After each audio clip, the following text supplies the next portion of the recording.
नमस्कार, मैं हूं डॉक्टर अन्नपूर्णा से। मैंने एम कॉलेज पटना से एनवायरनमेंट एंड वाटर मैनेजमेंट में बीएससी की है।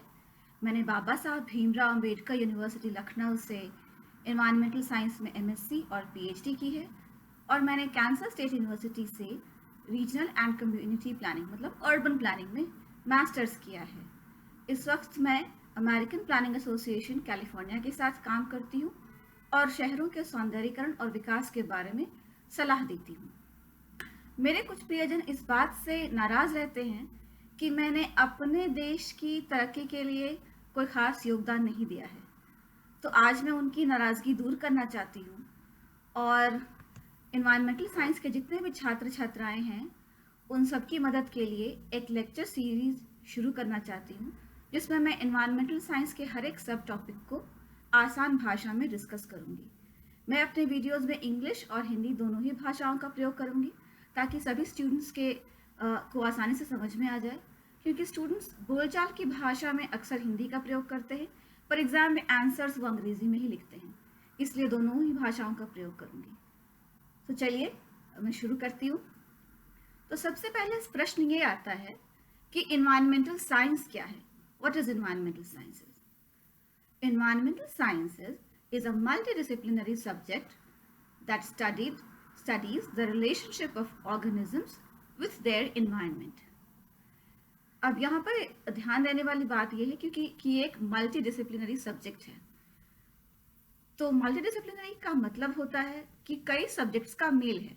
Geography, geology, botany, chemistry, zoology, ये सारे ही सब्जेक्ट्स का जो कुछ अंश इन्वायरमेंटल साइंस में आते हैं, इसलिए इस सब्जेक्ट को मल्टीडिसिप्लिनरी कहा जाता है। डेफिनेशन में एक बार फिर से रिपीट कर दूं।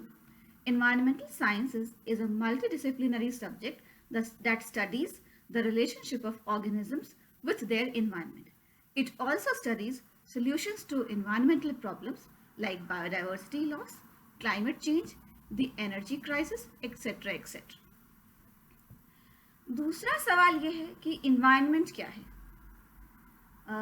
तो किताबों में अक्सर डेफिनेशन लिखी होती है, environment is the immediate surrounding of an organism. मैं इसको परिभाषित करती हूँ, environment is the immediate surrounding of an organism with which it interacts. I repeat, environment is the immediate surrounding of an organism with which it interacts. मैंने यहाँ जोड़ा है with which it interacts। जैसे मैं इस कमरे में बैठी हूँ, मुझे गर्मी लगी तो मैंने पंखा खोल दिया, मुझे सूरज की रोशनी चाहिए तो मैंने पर्दे खोल दिए। इस कमरे की जो हवा है उसको मैं सांस ले रही हूँ, सांस छोड़ रही हूँ, तो मैं इस कमरे के इन्वायरमेंट से इंटरैक्ट कर रही हूँ। इसलिए environment is the immediate surrounding of an organism with which it interacts.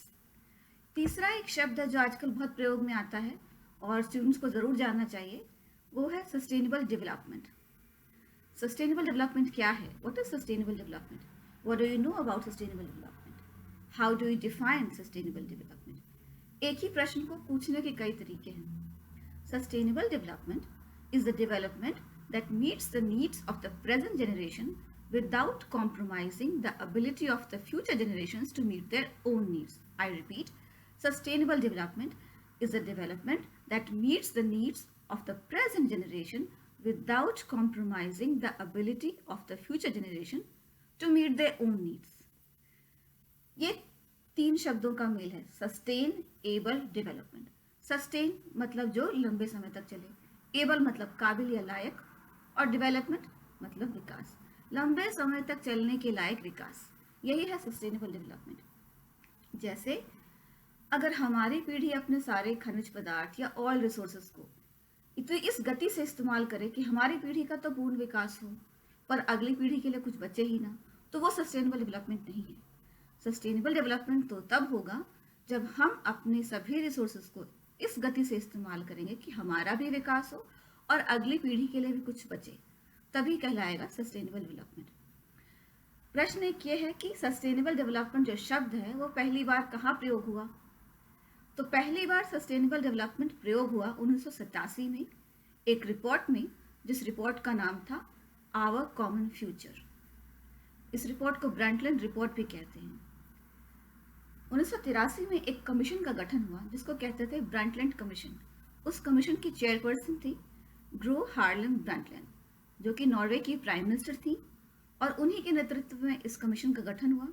और 1987 में उस कमीशन ने अपनी रिपोर्ट प्रस्तुत की जिसका नाम था आवर कॉमन फ्यूचर। क्योंकि वो ब्रंटलैंड कमीशन के द्वारा प्रस्तुत की गई रिपोर्ट थी, उस रिपोर्ट को ब्रंटलैंड रिपोर्ट भी कहते हैं, और ब्रंटलैंड कमीशन को world commission on environment and development भी कहते हैं। ये बहुत महत्वपूर्ण बात है क्योंकि अक्सर ऑब्जेक्टिव टाइप क्वेश्चंस में ये क्वेश्चन पूछा जा सकता है। So Brundtland commission and was also called the World Commission on Environment and Development. It was headed by Gro Harlem Brundtland, the Prime Minister of Norway, and she coined the term sustainable development for the first time and defined it in her report called Our Common Future. तो आज के लिए इतना ही। मैं अगली बार फिर मिलूंगी एक और वीडियो में। और and if any of you guys want me to do this video entirely in English, I'm totally open to that as well. Thank you. Jai Hind, Jai Bharat.